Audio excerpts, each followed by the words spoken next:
Hey guys, आज मैं आ चुका हूँ रितु मैम के पास, जो कैनिन वेलफेयर ऑर्गेनाइजेशन की प्रेसिडेंट है। काफ़ी लोगों को उनके काम से लेके दिक्कतें भी हैं, ऑब्जेक्शन भी करते हैं। तो आज हम ये सारे क्वेश्चंस डायरेक्ट मैम से ही पूछेंगे। मैम, आपका बहुत बहुत स्वागत है मेरे चैनल पे। मैम, बहुत सारे क्वेश्चंस हैं मेरे पास जो लोगों को आपके काम से लेके दिक्कतें रहती हैं, लेकिन फिर भी आप अपना काम करे ही जा रहे हो आगे से आगे। तो देखिए, मैं शुरू करता हूँ क्वेश्चन। सबसे पहले, आपने जो ऑर्गेनाइजेशन बनाई, ये कब से चल रही है और इसको बनाने का रीज़न क्या था? थैंक यू सो मच आशु जी, आप आए, आज आपने टाइम निकाला। शुरू करते हैं आपके क्वेश्चन से। ये ऑर्गेनाइजेशन आज से 3 साल पहले हमने स्टार्ट करी थी, और the reason why we started this organisation is to give a better platform to a breeding industry. एक छवि है हमारी पेट इंडस्ट्री की क्रूअल्टी की, उसको सुधारने के लिए। और कुछ समस्याएं हैं हमारी इंडस्ट्री की जो बहुत मेजर है, और आज तक कोई भी उस प्रॉब्लम्स को मिनिस्ट्री तक नहीं पहुंचा। तो कैनाइन वेलफेयर ऑर्गेनाइजेशन एक माध्यम है इंडस्ट्री और मिनिस्ट्री के बीच की। तो मैम, एक चीज़ और, ऑर्गेनाइजेशन की अभी तक की जो अचीवमेंट्स हैं, एक बार उनके बारे में बताएं। देखिए, सबसे बड़ी अचीवमेंट जो कैनाइन वेलफेयर ऑर्गेनाइजेशन की रही है, वो रही है, एक बहुत मेजर इशू रहा है हमारी ब्रीडिंग इंडस्ट्री में, लोगों के डॉग्स उठना पेट शॉप से, कन्फेस्टिकेशन जो कि एनजीओज करती रही है। सो हमारा मेजर पहला स्टेप यही रहा कि कन्फेस्टिकेशन रोकना, जिसमें हम 100% सक्सेसफुल हुए हैं। हमने मिनिस्ट्री में जाके बहुत सारी चीज़ें एस्केलेट करी हैं जो इलीगल तरीके से एनजीओज कर रही थी, उस पर काम करा है। मेनका गांधी की मेजरली जो पीएफए है, उसको हमने चैलेंज किया था लीगल तरीके से मिनिस्ट्री के अंदर, और उस पर कार्रवाई हुई है। और यह बिल्कुल ही बैन हो चुका है कि कोई भी एनजीओ किसी भी पेट शॉप या रेजिडेंस में ना इंस्पेक्शन कंडक्ट कर सकती है, ना वो कन्फेस्टिकेट कर सकती है। तो मैम, पहले जो एनजीओज होते थे, ये किसी के भी पास आके उनके डॉग उठा लेते थे? जी, बिना कोई भी इतला करे 2 लेडीज़ या कोई जेंट्स जाके आपके घर में घुस के, आपके प्रेमिसेस के अंदर, आपके घर में आपको हरास करते थे, मेंटली टॉर्चर करते थे, पुलिस का प्रेशर बिल्डअप करते थे। तो वो अब ख़त्म हो चुका है। मैम, एक चीज़ और, ऑर्गेनाइजेशन बनाने से अच्छा काफ़ी सारी ऑर्गेनाइजेशन पहले भी चल रही थी, तो आप उसमें भी जुड़ के काम कर सकते थे। आपको अलग से ऑर्गेनाइजेशन बनाने की क्या ज़रूरत पड़ी? देखिए, जब एक ऑर्गेनाइजेशन ऑलरेडी चल रही होती है, उसका अपना एक एजेंडा होता है, एक विज़न होता है। जितनी ऑर्गेनाइजेशन मेरे सामने थी, मुझे कहीं भी वो विज़न नज़र नहीं आया कि वो actually out of the way जाके लोगों के लिए काम करे। देखिए, घर में बैठ के ईमेल्स लिखने से या कोर्ट में सिर्फ केस फाइल करने से समस्याएं नहीं सुलझती हैं। आपको पर्सनली प्रैक्टिकल लेवल पे आपको जाना पड़ता है, मिनिस्ट्री में मिलना भी पड़ता है, आपको काम करवाने पड़ते हैं। आप जब लाखों लोगों की आवाज़ बनते हैं, तो वो पहुंचाने के लिए आपको खुद भी चल के जाना पड़ता है। तो मुझे वो विजन नज़र नहीं आया किसी भी एनजीओ के अंदर कि वो इस लेवल तक काम करना चाहती है। मैंने कई ऑर्गेनाइजेशन कोशिश करी जुड़ने की, बट सबका विजन कुछ और था। कोई भी अपना कंफर्ट लेवल छोड़ के लोगों के लिए नहीं जाना चाहता था। मैम, एक मेरी रिसर्च में पता लगा, एक पहले ऑर्गेनाइजेशन चल रही थी PRCA, उसमें आप पहले थी, तो उसमें ऐसी क्या दिक्कतें आई जो आपको वो ऑर्गेनाइजेशन छोड़नी पड़ी? PRCA जो था, pets rights and care association, ये एसोसिएशन को हम ही लोग लेके आए थे। ये सुधीर शर्मा की एसोसिएशन थी, जो कि हमने, जब ये dog breeding and marketing rules आए थे और पेट शॉप रूल्स आए थे, तो पहले initially dog breeding and marketing rule आए थे, और उन्होंने काफ़ी सारी कंट्रोवर्सी थी, क्योंकि उस टाइम पे PLA चल रही थी, एक एनजीओ। बट सबके कहने पे भी वहाँ पे किसी ने कोर्ट में केस नहीं डाल रहे थे, और वो एक बहुत मेजर एक प्रॉब्लम थी हमारी दिल्ली के लिए, जिस पे कोई काम करना नहीं चाह रहा था। हमने बात भी करी थी काफ़ी लोगों से, बट सब ने बड़ा नेगेटिव जवाब दिया कि अभी हम केस फाइल नहीं करेंगे। बट हमें ऐसा लगा कि हमें इस चीज़ को करना चाहिए हाई कोर्ट में लेके, क्योंकि इस तरह से बहुत सारी प्रॉब्लम्स हमारे ब्रीडर फेस कर सकते थे।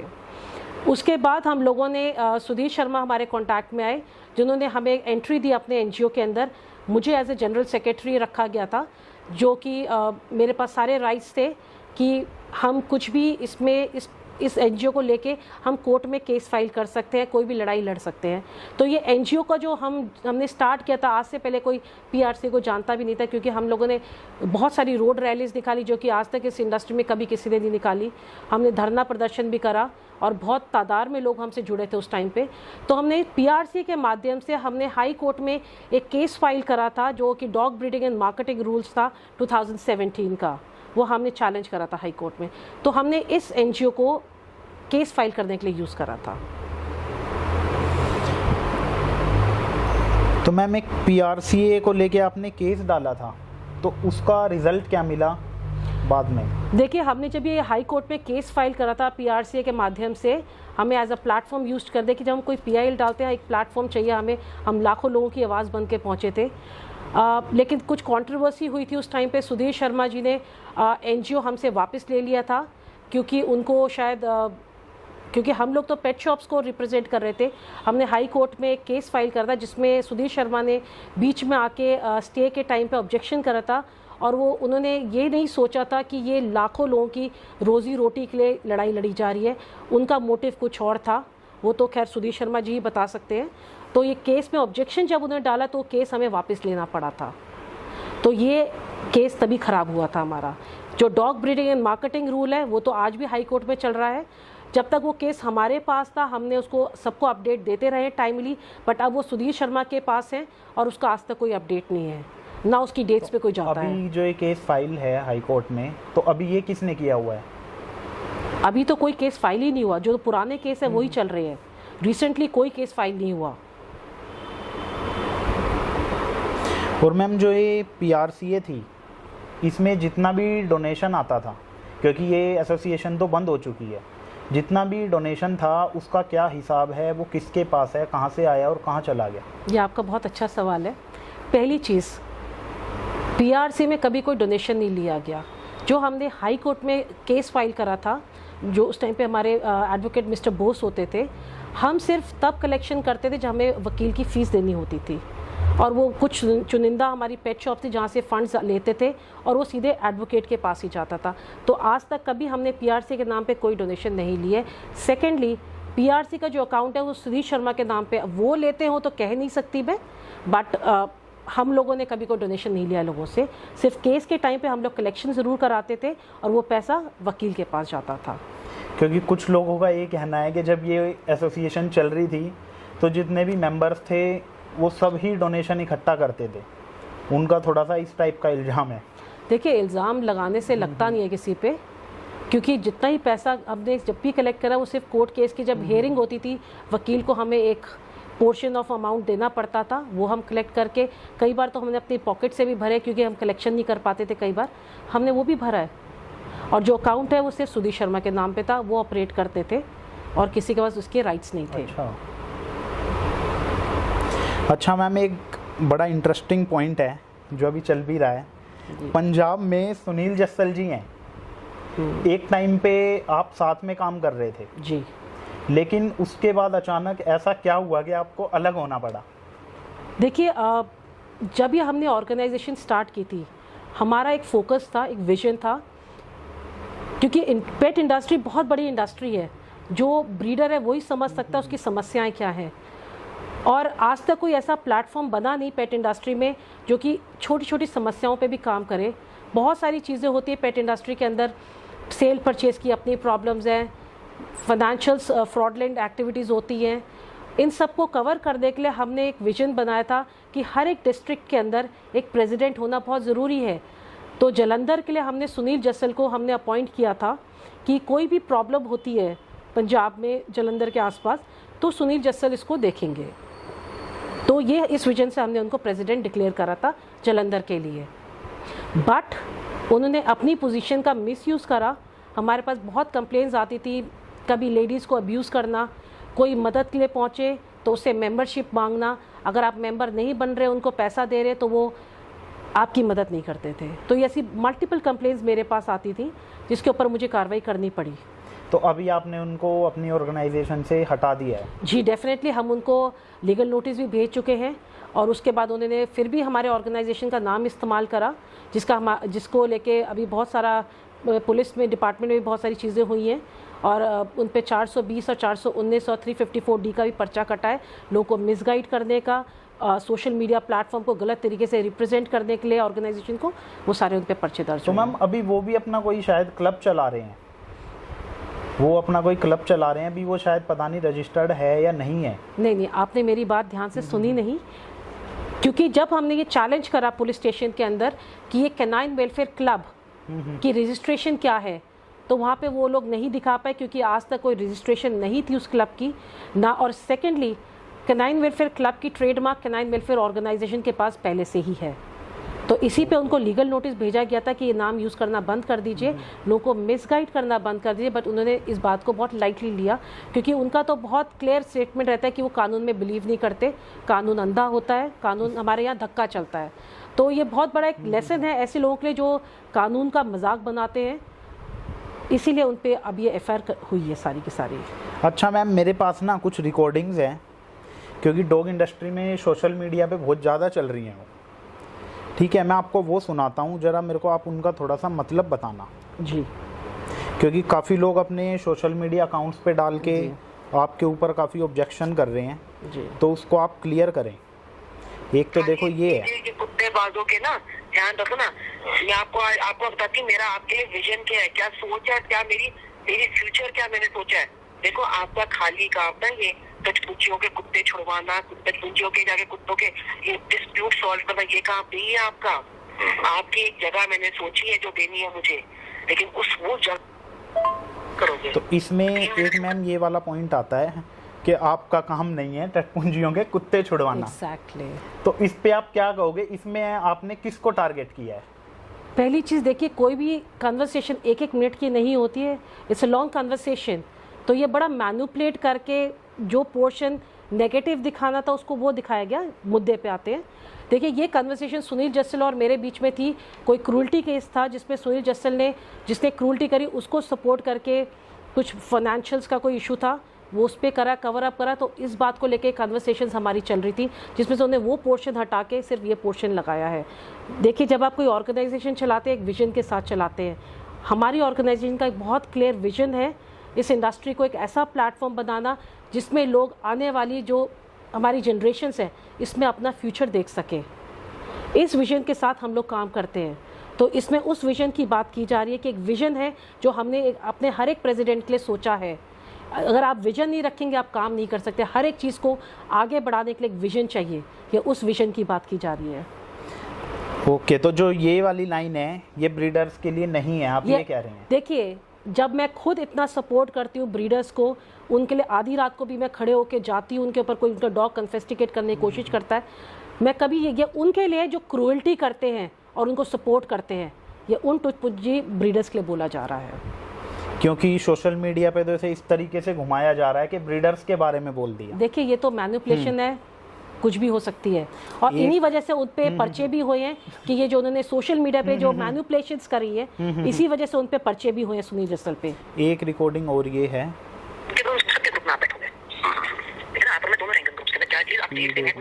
काम तो होगा ही ना, आप सोच रहे हो। देखो, जैसे कि साल में से 2 साल में से 2 या 3 महीने होते हैं डॉग शो, बाकी साल उनके ग्रुप, सबके ग्रुप में आप बैठोगे।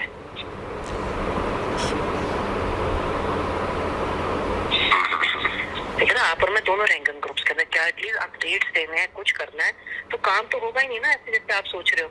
देखो, जैसे कि साल में से 2 या 3 महीने होते हैं डॉग शो, बाकी साल क्या करना है ये सोचो पहले। आप ये भी तो सोचो ना, इस पूरे साल क्या करोगे? 3 महीने अब शो खत्म है, अब लॉकडाउन वैसे अनाउंस हो जाना है पंजाब में, हर जगह होंगे अनाउंस। अब उसके बाद क्या करना है? उसके बाद क्या, साल में 3 महीने होता है डॉग शो, बाकी 8 महीने क्या करना है? हमारी बात ये हुई थी आपसे भी, हम करेंगे भाई, जो प्रेसिडेंट के जो भी पैसे होंगे वो हम आपको दे देंगे, ठीक नहीं? हर एक का नहीं, किसी को कैसा जाए, किसी को कहेंगे ना तो हमारे आदमी टूट जाएंगे सारे। कोई आज हम अपने ग्रुप में कहते हैं दोबारा से पैसे तो कोई नहीं देगा हमें। नहीं, जो देखो आपके जो आपने ले रखे हैं वो तो ले ही रखे हैं ना लोगों के, आपने उसको तो मैं छेड़ ही नहीं रही। मैं उसके बाद भी अगर अब हम कहें ना 1 साल के बाद हर रिपीट होगा फिर टूट जाएंगे लोग सारे, कोई नहीं है। फिर वो तो पूरे एसोसिएशन के मेंबर्स ही नहीं रहेंगे ना, क्योंकि ये बायलॉज के अंदर होता है। एक ये वाली है कि इसमें कुछ पैसों का लेन देन है। एग्जैक्टली कि कुछ पैसों का वो देखिए कह रहे हैं सुनील कि जस्सल जी सुनील जस्सल चाहते थे कि मैं उनको पूरे पंजाब का प्रधान बनाऊं, but as per the qualification और जितनी कंप्लेंट्स उनके लिए आई थी, he doesn't qualify for that. जो क्वालिफाई नहीं कर रहे थे, तो इस वजह पे इन्होंने बहुत प्रेशर बिल्डअप करा था सारे प्रेसिडेंट्स पे कि मुझे प्रधान बनना है पूरे पंजाब का, बट पूरी टीम ने, पूरी ऑर्गेनाइजेशन से इस पे ऑब्जेक्शन करा था। और सेकेंडली उनको हमने डे 1 से मना करा था कि आप कोई पैसा नहीं लेंगे, बट स्टिल वो तब भी लेते थे। उसके बाद देखिए, जब आप ऑर्गेनाइजेशन बनाते हैं, बाई लॉज होते हैं, और बाई लॉज में बहुत क्लियर, अगर कोई मेंबर बनता है उसकी एक फ़ीस होती है। ये मुझे बताने की ज़रूरत है, जो एनजीओ चलाते हैं उन सबको पता है। अगर आप किसी एनजीओ का हिस्सा बनेंगे, आपको उसकी मेंबरशिप लेनी पड़ती है। तो ये उस मेंबरशिप की बात की जा रही है, जिसमें सुनील जस्सल मुझे कहते हैं कि पंजाब आप मुझे दीजिए, हम आपको महीने का एक पैसा देंगे। तो ये उस पर मना किया जा रहा था। तो ये इस रिकॉर्डिंग में बोल रहे हैं कि अब हम दोबारा पैसा लेंगे तो लोग मुझे बोलेंगे। ओके, देखिए, अब जब एक एनजीओ चलती है, ईयरली मेंबरशिप हम सब पे करते हैं, तो ये ईयरली मेंबरशिप पे वो ऑब्जेक्शन कर रहे थे। मैं कहा जो कैनाइन वेलफेयर ऑर्गेनाइजेशन के साथ जुड़ेगा उसको ईयरली मेंबरशिप पे करनी पड़ेगी, अगर वो प्रॉपर मेंबर बनता है as per the by laws, तो इसमें कुछ गलत नहीं है। तो इससे पहले जो पैसा इकट्ठा किया ये इन्होंने अपना सेपरेटली एग्जैक्टली, क्योंकि ये जितना ही पैसा इकट्ठा हुआ इन्होंने अपने पर्सनल अकाउंट्स पे लिया, जिसपे मैंने डे 1 से ऑब्जेक्शन रखा था। तो ये वाला पैसा कहाँ गया?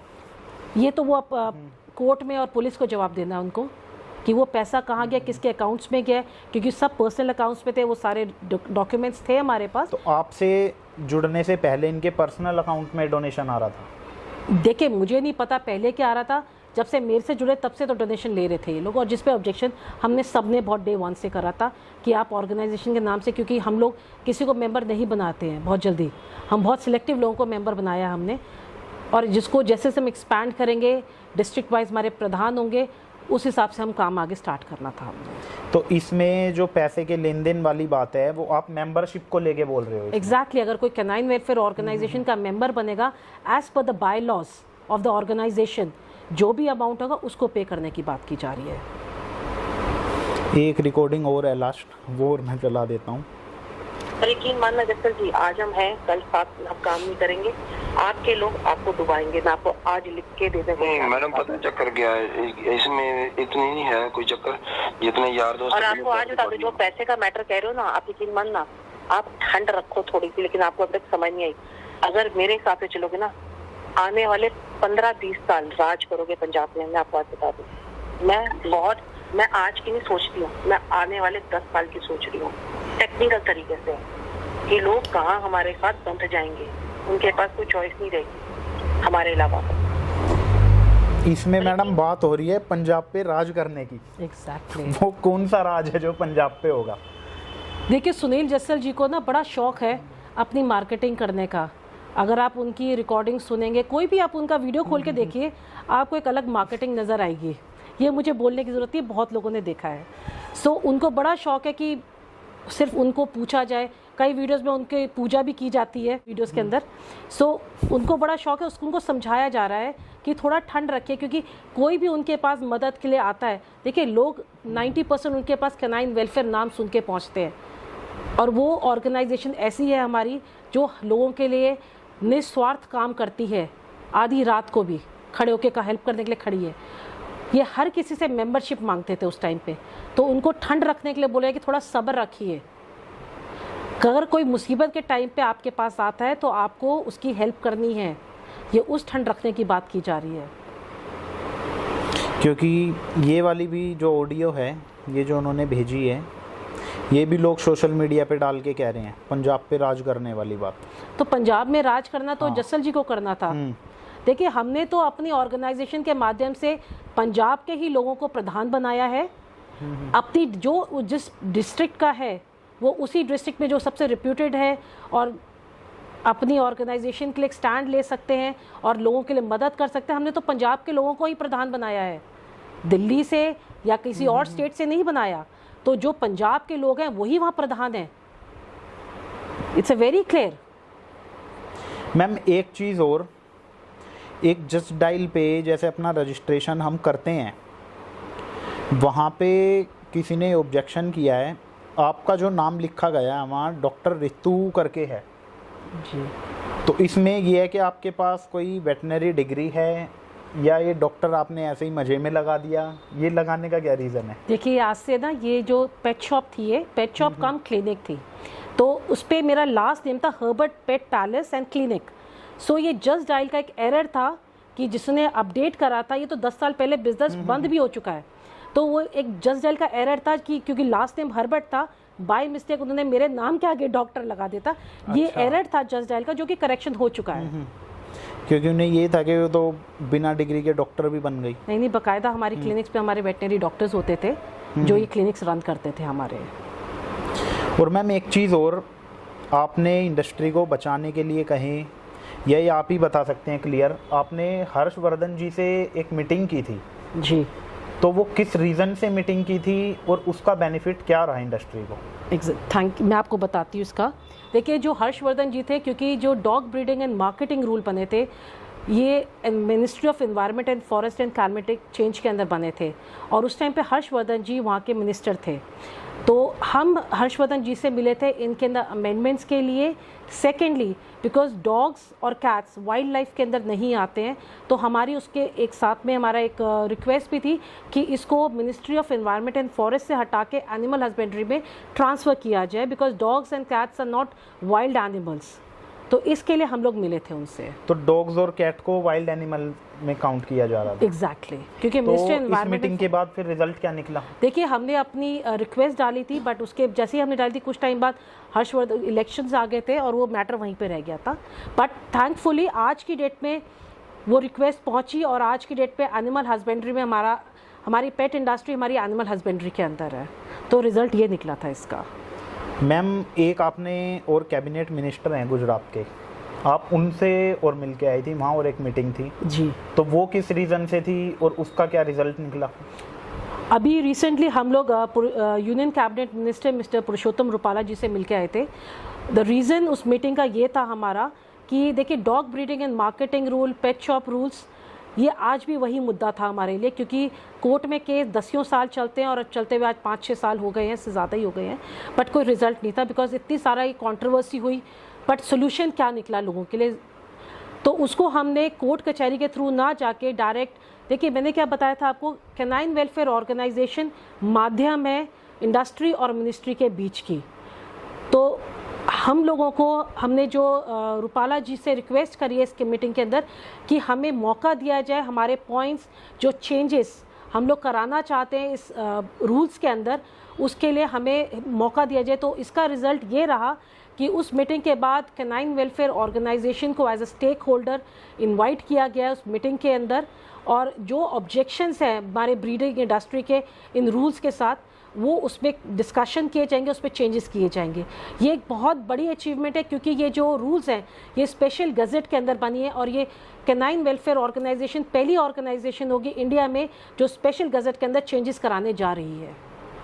तो अभी जो चेंजेस होने हैं रूल में, तो उसमें आपको भी इनवाइट किया गया है कि आपने चेंजेस क्या क्या करवाना? जी हाँ, हमारे पास बाकायदा एनिमल हस्बेंड्री मिनिस्ट्री से लेटर आया है एज अ स्टेक होल्डर कि आप उसमें तो आइए। इनसे मिनिस्टर से मिलने का बेनिफिट, रूल में चेंजेस कराने के लिए आपको इनवाइट किया गया, ये बेनिफिट मिला है या इसके अलावा और भी कुछ बेनिफिट्स हैं? देखिए मैंने आपको पहले ही कहा था, कैनाइन वेलफेयर ऑर्गेनाइजेशन माध्यम है, उन लाखों लोगों का माध्यम है जो कि आवाज़ कभी किसी ने मिनिस्ट्री तक नहीं पहुंचाई। जब तक आप मिनिस्ट्री को अपनी प्रॉब्लम्स बताएंगे ही नहीं तो मिनिस्ट्री काम कैसे करेगी? तो हम एक माध्यम है, कैनाइन वेलफेयर ऑर्गेनाइजेशन एक प्लेटफॉर्म है ब्रीडर्स का, ट्रेडर्स का, पेट शॉप का, ग्रूमर्स का, ट्रेनर्स का, जो कि आवाज़ आपकी वहाँ तक पहुँचाती है। तो इसमें कुछ ऐसा भी है जैसे आप मिनिस्टर से मिल रहे हैं तो कुछ कोर्ट के बाहर वाला जो सेटलमेंट रहता है कि ये चेंजेस हम कर देते हैं, तो उससे अभी तक कुछ बेनिफिट हुआ है? देखिए कोर्ट में तो मैटर अलग हो गया ना, कोर्ट में तो पिछले 7 साल से चल रहा है केस, बट कोई रिजल्ट नहीं है क्योंकि उसमें कोई पेश ही नहीं होता। जैसे मैंने आपको पहले ही बताया था, ये केस सुधीर शर्मा जी ने टेक ओवर किया, बट किसी को कोई आज तक अपडेट नहीं दिया क्योंकि उसकी डेट्स पे भी कोई नहीं जाता। सो वो केस तो ख़राब ही हो गया है वो तो लेकिन हमें तो अपना काम करना है ना। अगर हम कोर्ट के सारे बैठे रहेंगे तो हमारी तो इंडस्ट्री भूखी मर जाएगी। लोगों के बच्चे पलते, लोगों के परिवार चलता है इस इंडस्ट्री से, ये एक अर्निंग सोर्स है हमारी इंडस्ट्री का। तो इसको आउट ऑफ द वे जाके दूसरे लेवल से काम करना। देखिए मैंने आपको पहले भी कहा था घर पे बैठ के ईमेल्स लिखने से और वकील हायर करने से मुद्दे नहीं सॉल्व होते। उसके लिए आउट ऑफ द वे आपको पेन लेना पड़ता है, आपको जाना पड़ता है, धक्के खाने पड़ते हैं मिनिस्ट्री से। देखिए सरकारी संस्था है हमारी, नॉन गवर्नमेंट ऑर्गेनाइजेशन है, हमें भी एफर्ट्स करने पड़ते हैं, बाहर जाके लोगों से मिलना पड़ता है, रिक्वेस्ट करनी पड़ती है, लाखों लोगों की आवाज़ बन के हम आगे पहुंचते हैं, तो वो समझाना पड़ता है। घर में बैठ के समस्याओं का समाधान नहीं होता। अच्छा मैम, एक चीज़ और, अभी थोड़ा टाइम पहले पंजाब में अमेरिकन बुली ब्रीड को बैन करने की बात हो रही थी जी, कि वहाँ के डीएम ने वहाँ की जो ब्रीड है अमेरिकन बुली, संगरूर का केस था ये, जी, कि उस ब्रीड को वहाँ बैन किया गया है। लेकिन वहीं कुछ लोग बोल रहे थे कि ये ब्रीड जो है ये वहाँ बैन थी ही नहीं, क्योंकि AWBI का काम है इस ब्रीड को वहाँ बैन करना, डीएम के लेवल पे ये ब्रीड बैन नहीं हो सकती। इस पे आप क्या बोलेंगे?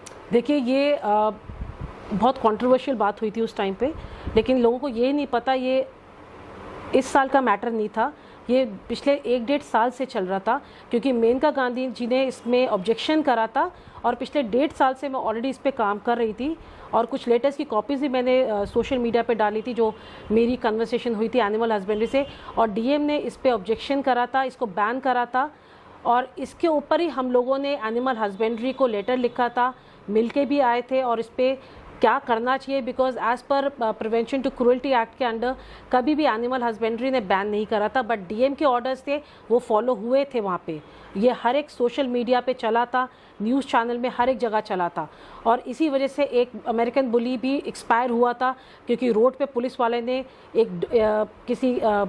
कोई पेट लवर था, अपनी डॉग लेके जा रहे थे और उसको रोका था, धूप में रहने से डॉग की डेथ हुई थी, और इसके बाद ये केस थोड़ा ख़राब हुआ था, तो हमने आगे इसको प्रायोरिटी बेसिस पे कराने के लिए हमने मिले थे और लेटर्स भी करवाए थे, तो उसके बाद ये ऑर्डर्स रिवर्स हुए थे, जो कि रिटर्न में हमने पब्लिक फोरम पे सबको डाला था हमने। तो मैम अगर लॉ के अकॉर्डिंग देखा जाए तो डीएम के लेवल पे ब्रीड बैन हो सकती है या नहीं हो सकती?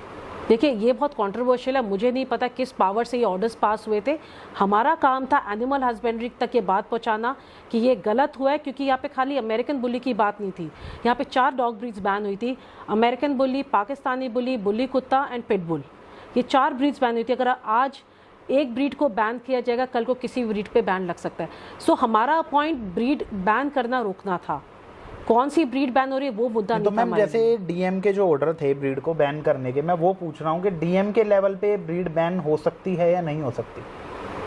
देखिए अगर देखा जाए कानूनी तरीके से DM doesn't have any right, but orders निकले थे और वो फॉलो हुए थे, और उस पर बहुत सारी न्यूज़ चैनल्स ने आपको करा है, इसीलिए हमने ऑब्जेक्शन लगाया था। जो ऑर्डर्स निकले हैं और जो ब्रीड को बैन करने की बात हो रही थी, तो ये तो लॉ के अगेंस्ट जाने वाली बात है, क्योंकि लॉ के अकॉर्डिंग तो डीएम के लेवल पे ब्रीड बैन ही नहीं हो सकती।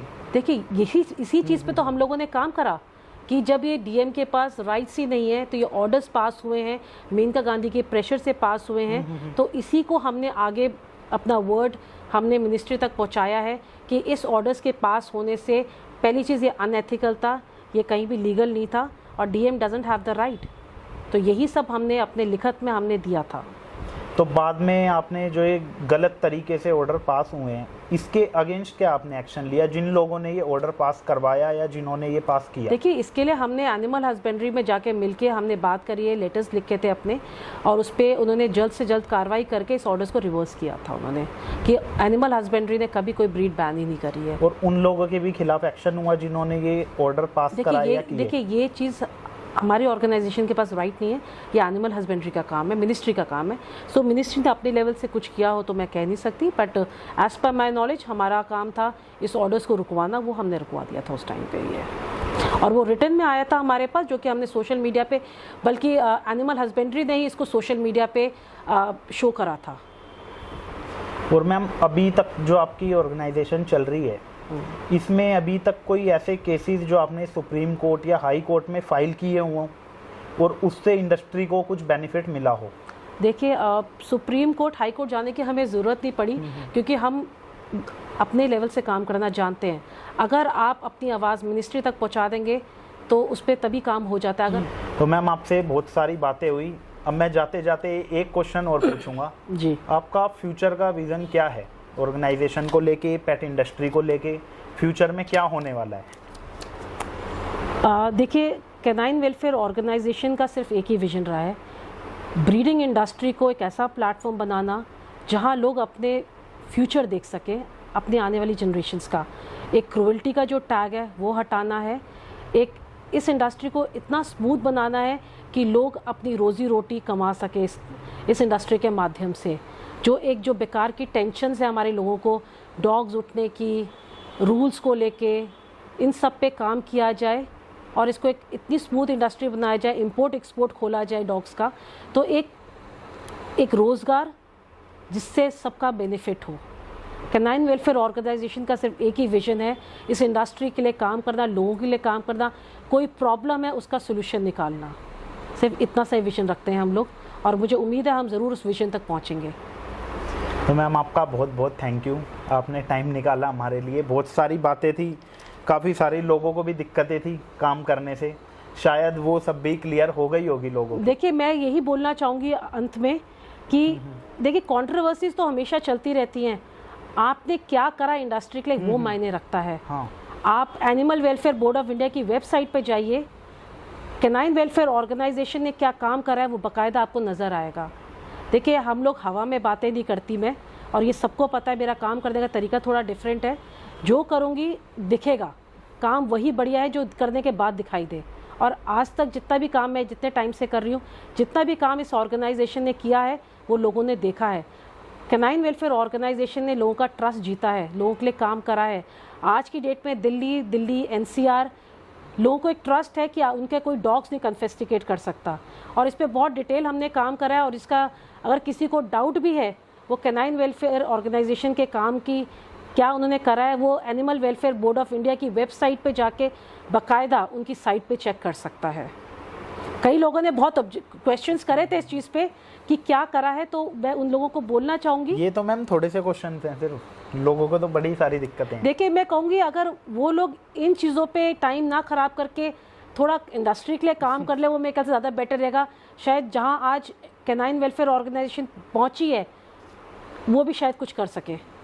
तो कंट्रोवर्सी ना करते हुए अगर वो इंडस्ट्री के लिए कुछ कर ले, कि सच को छुपाया नहीं जा सकता। कंट्रोवर्सी चलती है, हमेशा चलती रहेगी, लेकिन सच सच ही रहेगा और झूठ झूठ ही रहेगा। और कैनाइन वेलफेयर ऑर्गेनाइजेशन एक सच के बेस पे खड़ी है और लोगों के साथ खड़ी है, तभी आज लोग भी जुड़ रहे हैं और इंडस्ट्री की आवाज़ मिनिस्ट्री तक पहुँच भी रही है। तो मिलते हैं हम अब अपने नेक्स्ट वीडियो में, जब तक के लिए बाय एंड टेक केयर।